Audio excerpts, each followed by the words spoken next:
You're watching Chairman's Briefing, and I'm Rachel Lee. This episode is brought to you by Electric Royalties. At the beginning of April, we talked about the precious metals market entering uncharted territory and highlighted the $3,100 level as a potential launching pad for a major price move.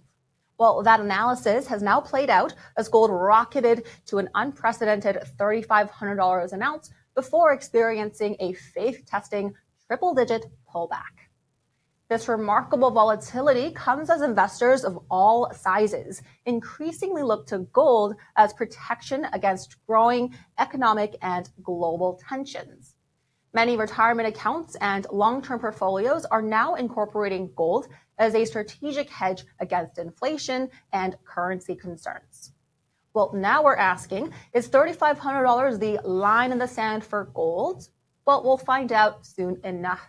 This price surge could just reflect extreme market volatility or signal the beginning of a broader financial reset as the U.S. dollar enters potential long-term decline. The American dollar has entered a period of sustained decline, according to Goldman Sachs currency expert Kamaksha Trivedi. Speaking to Bloomberg, he warned that dollar weakness has further to run and will likely persist and deepen as foreign investors reassess dollar-denominated assets.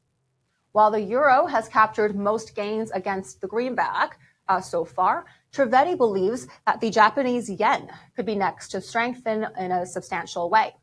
He projects that the Japanese currency could strengthen by more than 10% against the dollar if United States job numbers show weakness, and they'll create a major shift in currency markets.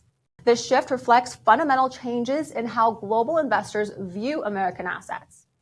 Trivedi points to unusually high recession risks and the breakdown of traditional market correlations where treasury bonds no longer reliably rally when stocks fall.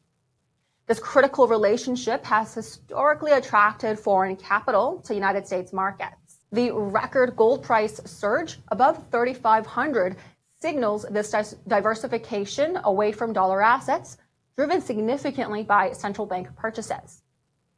Despite these trends, Trivedi notes that the dollar will maintain its global trade dominance near term due to a lack of clear alternatives. While gold is on the run, silver is lagging behind.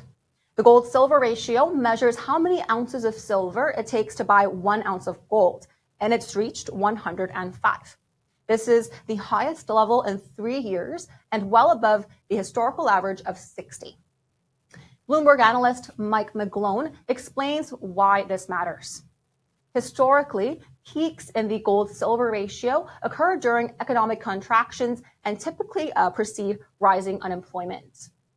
The ratio reaching above 100 reflects investors prioritizing financial security over industrial growth prospects, as gold has become the preferred safe haven, while silver suffers from industrial exposure. McGlone highlights that increased market uncertainty typically favors gold over silver. McGlone notes that when stock markets become more volatile and central banks cut interest rates, these are conditions we're currently seeing now, investors rush to gold, pushing this ratio even higher.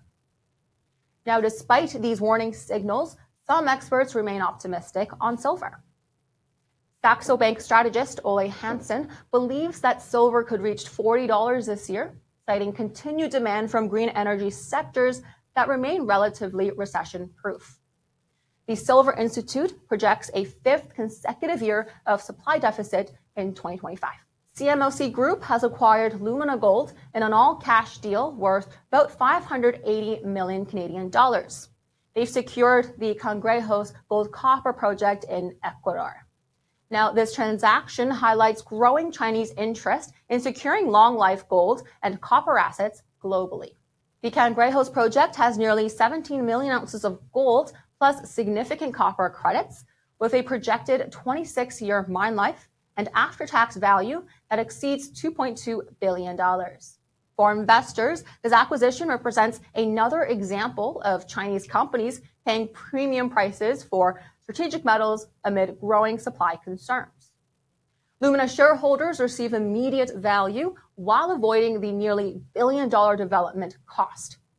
Market reaction has been pretty positive, suggesting that investors view the premium price as fair for this world-class asset.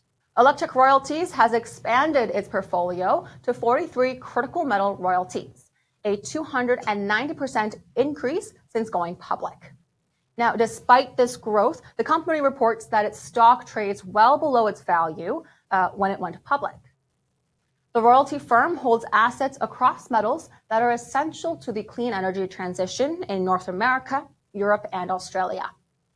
Two producing royalties, Panuta and Middle Tennessee Zinc, unexpectedly halted operations at the end of 2023, which impacted revenues.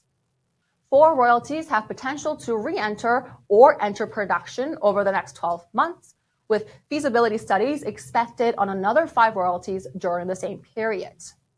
The company notes that operators have raised over 700 million Canadian dollars to advance projects in their portfolio.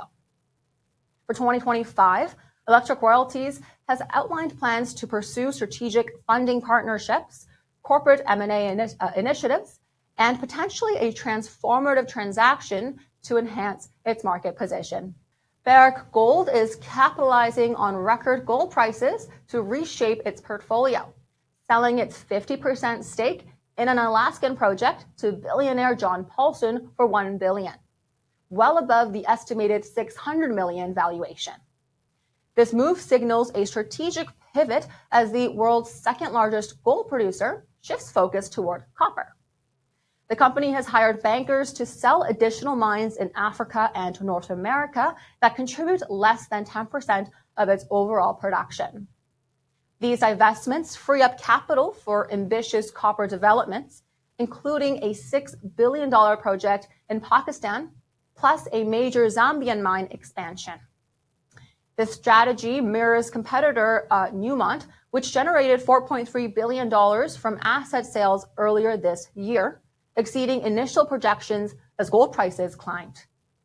Now, for investors, these moves highlight how major miners are repositioning themselves toward copper, while maximizing returns from non-core gold assets during this current gold price surge.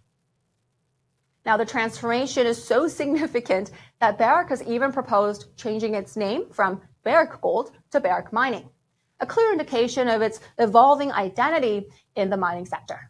Shanghai has introduced its first gold recycling ATM, attracting massive public interest as residents look to capitalize on soaring gold prices. Located in a popular shopping mall, the machine has drawn long lines of customers with appointments booked throughout May.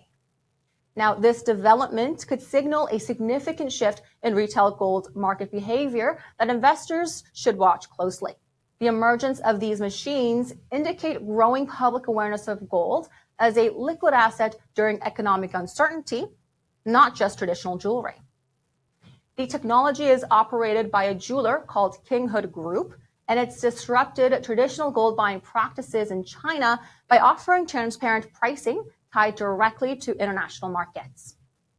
This democratization of gold recycling could potentially increase the velocity of gold trading and affect supply dynamics in the world's largest gold market.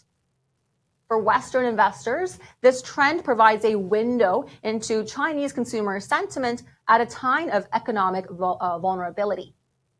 The rush to liquidate personal gold holdings might reflect broader concerns about the Chinese economy despite official optimism from Beijing.